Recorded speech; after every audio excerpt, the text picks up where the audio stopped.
Hey, what's going on, guys? Welcome to the Take It With a Grain podcast. This is a podcast where we talk about Oklahoma lifestyle, real estate, and entrepreneurship goals. I feel like we've been hitting on that one quite a bit Yeah. recently. Our Yeah. last episode, if you guys didn't get to check it out, was all about entrepreneurship.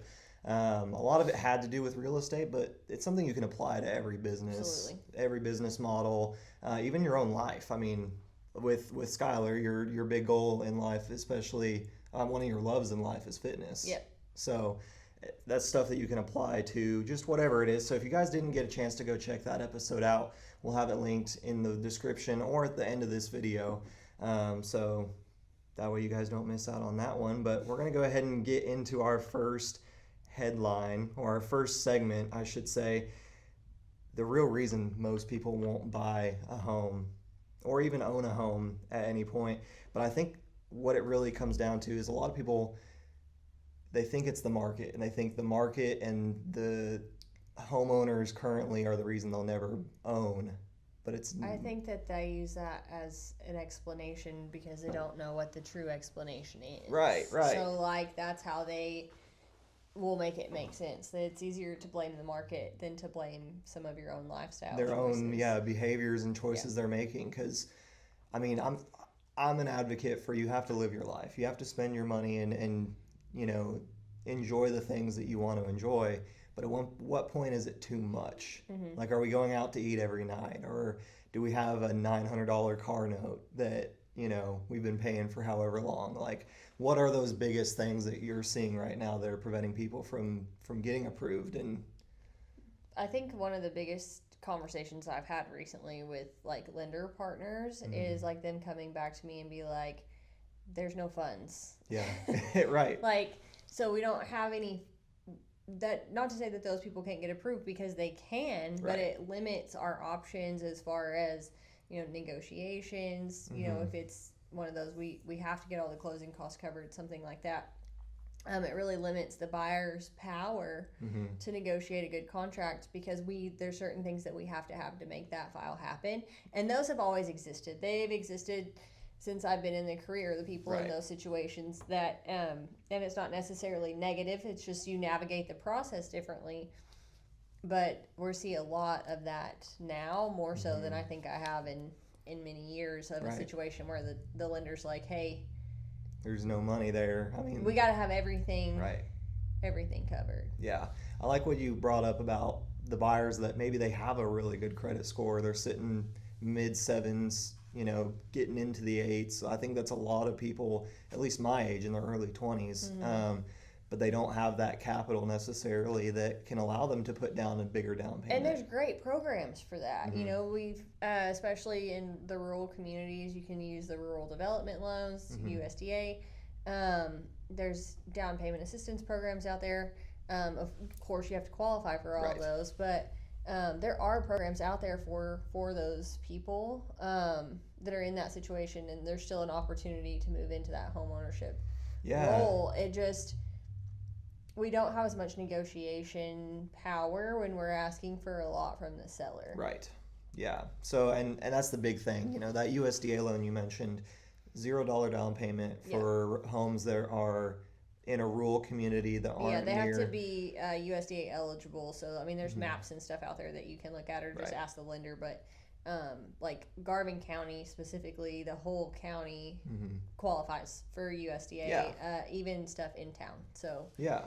it's a program we use a lot, especially for younger home buyers. Yeah, and that opens up a lot of opportunity, especially you're looking at, though, on top of your down payment, the closing costs that come with it, and then commissions too. Yeah. A lot of times on the buy side anyway, we're able to negotiate that, but it is a negotiating point. It's a negotiation point. Yeah, that's Yeah. it.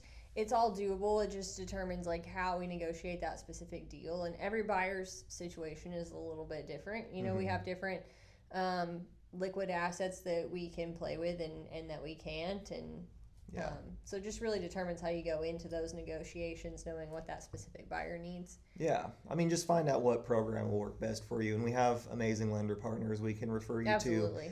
to. So what is it that people that aren't getting approved right now, for whatever reason it may be? I mean, let's just go with the example you gave of, they have the credit score, They have the work history, but they don't have any funds to bring to closing. Well, and that can be a factor. So, I'm not a lender. I'll disclose that. You're right. I'm not a lender, but just things that I see is, if they don't have any of the liquid cash, then we see denials because of they don't qualify for some of the zero down programs. There's lots of stuff that different qualifications you have to meet for those. So if you don't meet those and your liquid cash is not available, right, then that kind of puts you at a non-starter. Yeah.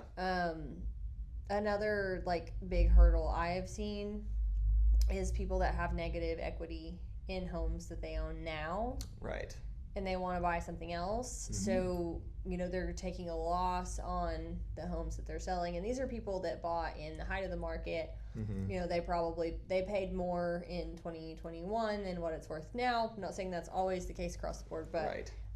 I have seen quite a bit of that lately. These people that it's not that they made a bad deal then, but they didn't hold it long enough to build that equity. Right. So those people are struggling right now too, because they are not able to pull any equity out of that current home which would be their down payment into the new home. Right. Yeah, it would be their down payment or their closing costs or something like that. So that's kind of putting people in a position of you can't. Right now isn't the best time, and I think that makes a good point. But you hear people that are like, "Oh, it's always a good time to buy real estate. You just have to know how to work the situation." Well, sometimes it's not for certain people, right. And it's I would love to help you, obviously, but your best interest right now is to hang tight, keep that low interest rate, and let's build some more equity in your home now. And then we'll revisit it down the road. There's obviously options there. Like you said, the people that have little to no equity that would be using that for their down payment, but they're upside down on it. What about renting it in the meantime? If that's a possibility. It's an option if they can qualify that way. A lot of that will come down to DTI and then how much they're actually able to rent that for. Again, not a lender. We're getting kind of into the lender waters, but right. If you can qualify with that, then absolutely it's an option. Yeah, that's awesome. So there's a lot of programs out there that can help them. But let's talk about renters and maybe your young first-time home buyers that maybe haven't ever done this before. What would be the best number one step to owning a home one day? Because I think the concept is the 20% down. You have to have $60,000 in the bank. Yeah, and that's definitely not true. I mean, we obviously just said you can buy a home with no money out of pocket because we can make it happen. Right. In certain situations. Yeah. But I think getting in touch with a lender early before you're actually ready and kind of going over what options do you qualify for, what would be a comfortable number for you to have in assets in the bank, and kind of setting all of that up, or even your credit score. Maybe your credit score is good but it's not optimal, so what little steps could you take to go ahead and optimize that credit score for better interest rates when you are ready. But we have great lenders that would talk to people early on like that. Go ahead and pull everything, take a look, and be like, hey. And kind of coach them in the right direction. Yeah, you know, if you want to buy in the next 12 to 24 months, let's look at getting maybe this credit paid off. Right.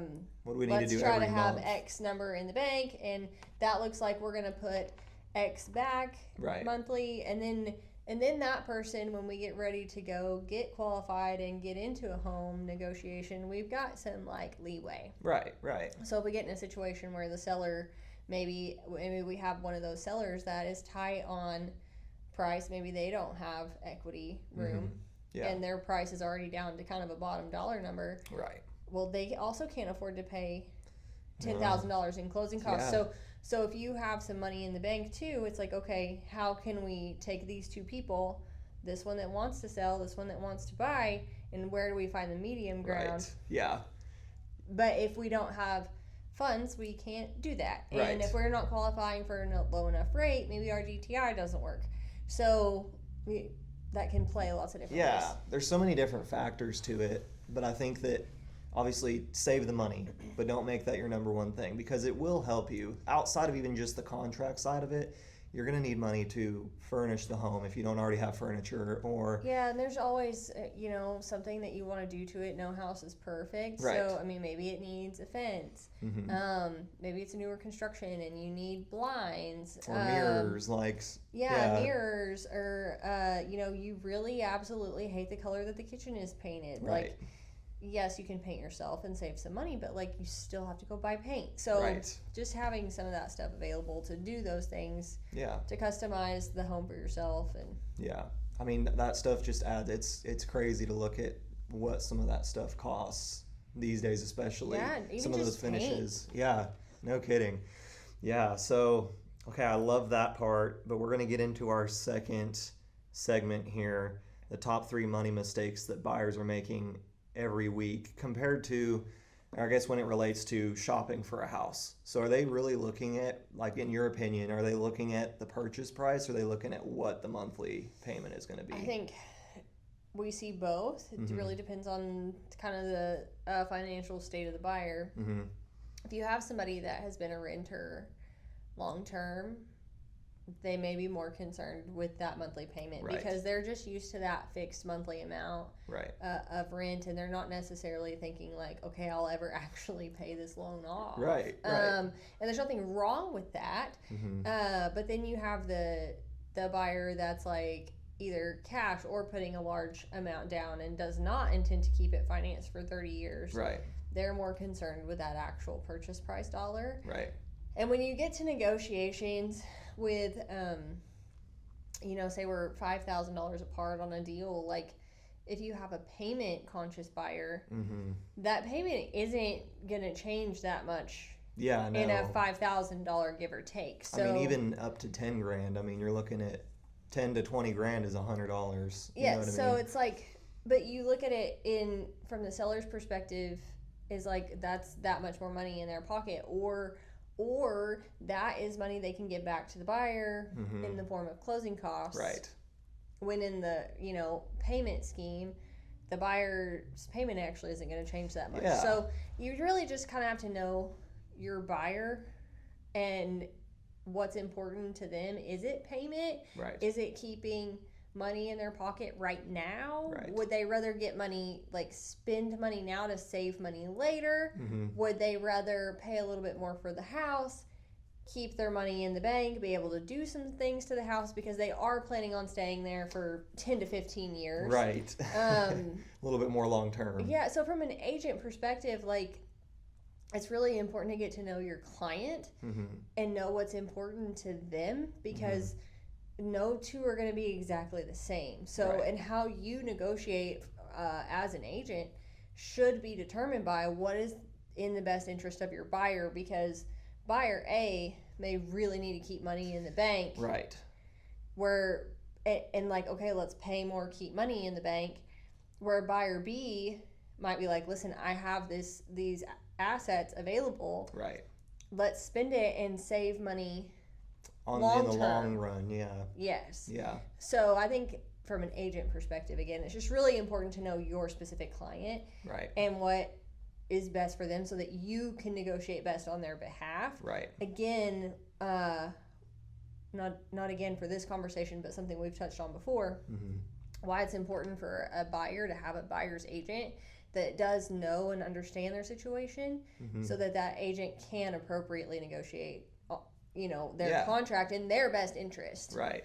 Well, and I think that's huge, not only to hire a buyer's agent because they can truly understand the scope of what you need, your financial status, the things that are important to you during that transition, because there's a lot more factors than people think. But what I think people don't know about it, as far as negotiations go, is you can negotiate based on, hey, if you need a lower monthly payment, we can do that. Is there a payoff at the very end? Sure. But if you need that lower monthly payment, maybe we do negotiate. How can we navigate the negotiation Right. to get you there? Yeah. But on the exact opposite side of that, if we want, to pay less for the house over time, maybe we do put down a larger down payment. I guess the moral is that, yes, shopping interest rates is great, but you can only do so much as what the market allows. And in a buyer's market like we're in right now, there's so much room to negotiate what will actually help you in your exact situation, to where down the road when rates drop, allegedly, if they do, we can go. They will one day. Right. But no one knows when that's going to happen, and so we can determine what's best for our situation right now, and then make that move whenever they do drop or whenever it does make sense. And you can always refinance. Yeah. There's options for that, for refinancing later too, depending on how long term you're intending to stay in the property. So right now is a great time for buyers, because we are able to negotiate some stuff. And so it's like, would you rather get a better deal now while we can, and then in 2 years, I'm just spitballing, I have no idea, but say rates do drop significantly in 2 years, refinance, well, you still got the good deal, and now you got the good rate 2 years later. Right. Yeah. Where if you wait 2 years, you're not going to get a good deal anymore. No. Well, and I think we're kind of But you're going to have a good rate. Right. So, I mean, is that the only thing that matters? Right, exactly. I think we sound like a broken record player when we say it's a great time for buyers, it's a buyer's market, this and that. I have an example that I like to share, or that just happened recently. I think this closed last week. So I sent a referral out to Arkansas. It was like Texarkana area. And again, not in Oklahoma, but this is nationwide. I mean, real estate, there's some caveats to it, state there's a to local state. aspect. But my buyer, I guess, my client that I had sent to Arkansas to another agent, they were able to find a home that they really liked. And this was, I can't remember, it would have been in the low 100 range. So, I mean, pretty tough to find that anywhere in the country now, where, it'll be eligible for some of the programs that you're looking for. But these were VA buyers. They didn't have to bring anything to the closing table. They actually got an $1,100 check back at the closing table. But it's because they were able to negotiate that price. They were able to negotiate seller concessions that were offered to them by the seller. The buyer's agent commission was covered by the seller. But they had an awesome buyer's agent that I had vetted for them. And then on top of that, they were very clear with like, hey, this is really important to us because we don't have those assets available immediately to bring to the table. Yeah. If we can get those down, and their agent ran with it. They're like, yeah, let's do it. So and that she was able to negotiate on their behalf. So that's awesome. She knew what was important to them and what type of deal they needed to make that work. And it sounds like she went to work. So good job finding a good agent, Dylan. But on the consumer side, like, stress to your agent that, hey, this is what's important to us, making sure that, we're getting this right, because if you don't, that closing could have looked very differently for them. Well, and a lot of that too is like the agent should be in communication with the lender. Right. So the lender knows, right? So the lender's the one who has looked at their finances in a microscope. Right. And so the lender knows, really what they need. And so that's why I love like some of our great lender partners, because I can call them up and say, okay, this person's approved. That's great. Like, what do they need? Like, how's the best way for me to negotiate for them? Yeah. And getting insight from someone who has looked at their finances with a microscope and been like, hey, they have room, they can make whatever work, like whatever kind of deal you can make happen, sweet. Right. Or like, hey, we really need to keep as much funds available to them as possible, so everything you can get covered, let's do that. So just having those conversations up front. Yeah, not even in just that situation where we need to try to get their cash to close amount as low as possible. Any situation, talk to your lender, talk to your agent, because they're going to be the ones that can help you achieve whatever it is that you're going for. I mean, talk to one at the very least, but try to talk to both. That way everyone's on the same page. Yeah, the magic happens when all of the vendors are working synergistically. I mean, we're all working towards the same goal, so don't make it harder on your agent that maybe isn't looped in with, because there are some that don't talk to the lenders as much as maybe we do or other agents do.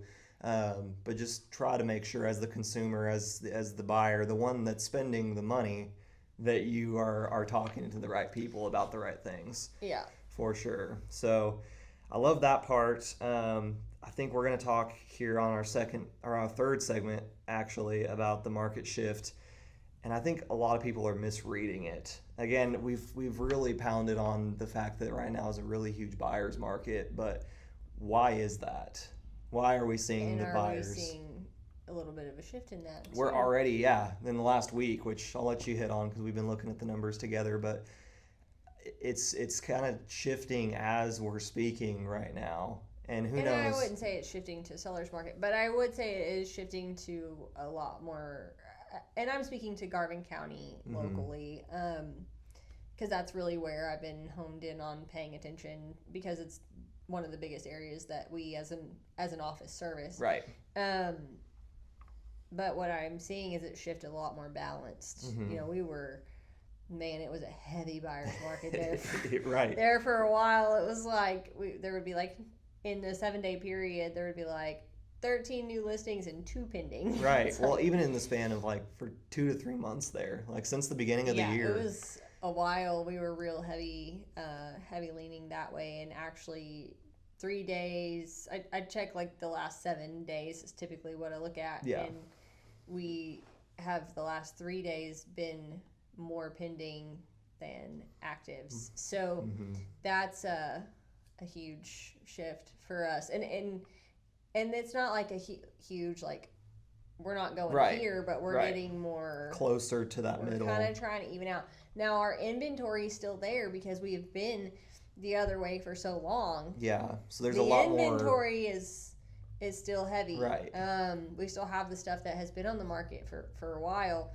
So we're definitely still buyer heavy. Right. But buyer market heavy, but we're shifting. Right. So I was gonna say we're not quite buyer heavy right now.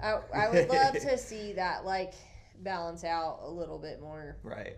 Yeah, I feel it's really starting to look more balanced. Like you said, we have 9 pending deals within the last week. In Garvin County. Garvin County. Yes. There were 7 new listings that had hit the market. For a while there, like you mentioned, we have 5 new listings every 7 days. Yeah, it was like a very big variance. It's narrowing down. But like I said, you still have all that inventory that is still sitting there that's been on the market. So right. But we're leaning in a direction of hopefully seeing some of that peel off. Right. A little bit of balance with out. The buyers picking up a little bit. Yeah. I think that some sellers are seeing those pending numbers too, especially being more than the new listings that are coming on the market, because not only do you have 9 pending within the last 7 days in our county, but you also have like 9 or 10 price adjustments that have happened as well. So I think some sellers are catching wind of that, saying, "Oh, well, this one down the road is sold." Let's capitalize on. Yeah, this, they're seeing a lot more buyers come out of the woodworks than maybe we were seeing towards the beginning of the year. Well, and I don't want to I don't mean to say this like in a negative way, but I still see a lot of sellers that want 2021, 2022 prices, and we're just not there. Right. And some of that is equity reasons, because maybe they bought during that window and they did pay that high market value. And it's hard to take a loss, because there is no equity there. So we're trained that real estate appreciates, right? Like we've been trained that forever. Right. But what happened with the market post-COVID, no one ever expected. And so we're seeing some of these homes that aren't necessarily appreciating as much. And sellers are still just struggling with that because they're like, well, I've owned it, for 10 years. It should have appreciated. Right. Well, should have. It's very different than will all the time. I mean, and the way that everybody makes predictions and stuff in the real estate world is based off of history, right? We look at what has happened in the past and apply that to what's happening now, and that's how they anticipate what's coming next. Well, we've never had what we had in 2021, 2022. That's new. That was an anomaly. So there's no history to go back and look at and say, okay, what happens to the market following this? Right. There's no history to look at. Right. So we are actively creating that right now. We are the history. Yes, we are the history right now. So there are a lot of predictions out there, and they vary. They do vary greatly. Yes. And the truth is, no one knows. I was scrolling through my feed the other day, and there was a video that came up.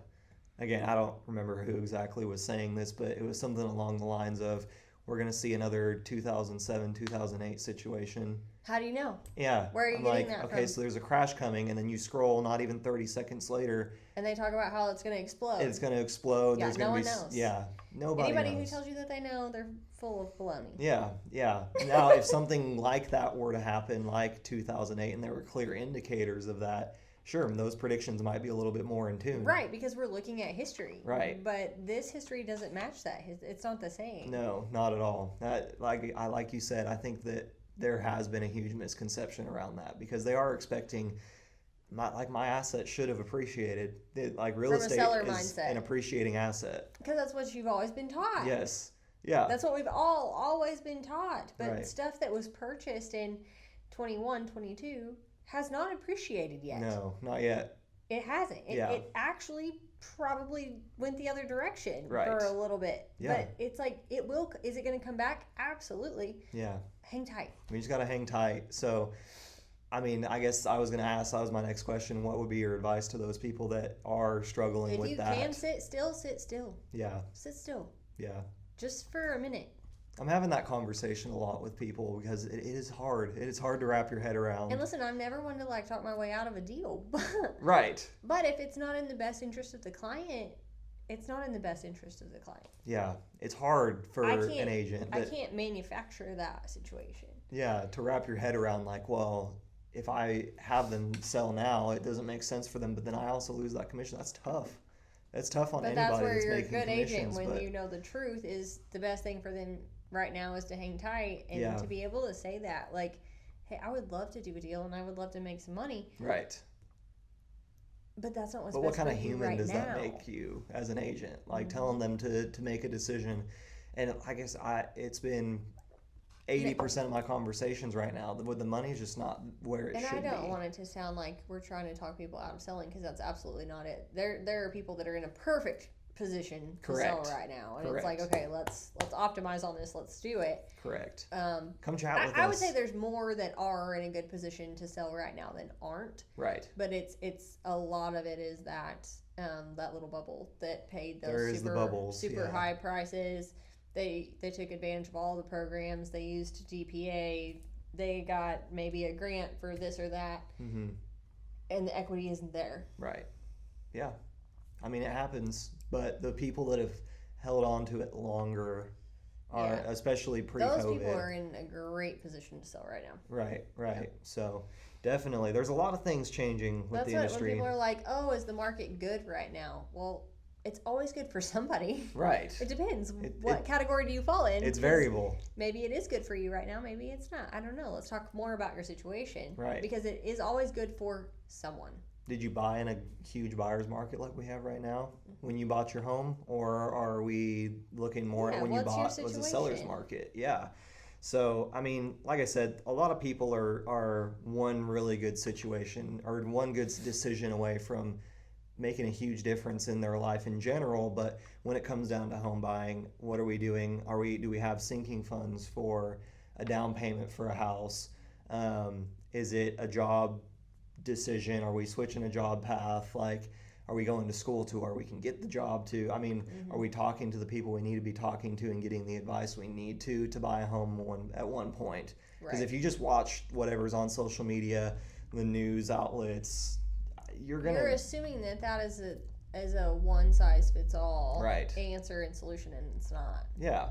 I mean, if I would have listened to them, Gen Z, that's all we've been told our entire lives is that, we're never going to afford a home, and it's because previous generations have bought for pennies on the dollar compared to what homes are selling for today. And that's just so not true. Yeah. And especially in a state like Oklahoma where we have such a low cost of living. I think we're like number at least top 5 in the nation for lowest cost of living. But there's so many benefits to that, and I think people should be taking advantage of those. Yeah. So, agree. yeah, but I think that's going to wrap it up for our episode, unless you have any more comments or anything on those topics for No. people. I've blabbed enough. Yeah, but definitely let us know what you guys think in the comments. Are you guys going to be able to one day own a home? Do you already own a home and you're struggling with some of the topics If that we you covered? want to own a home one day, start the conversation sooner than you think you need to. Yeah, I always tell people that. And, I think that again, it's super specific to each individual's certain situation that they're in, but that's why you start the conversation. Yeah, you do have to have those conversations, because you don't know until you actually have that talk with somebody, a lender or an agent.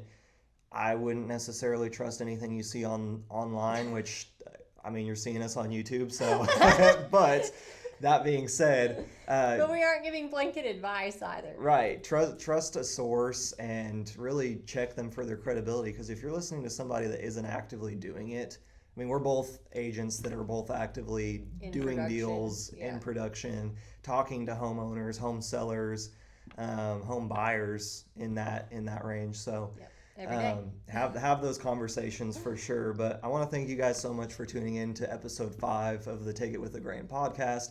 Again, if you got any value from this, please do hit the subscribe button, leave us a like, share it with a friend who's maybe buying a home or trying to sell their home.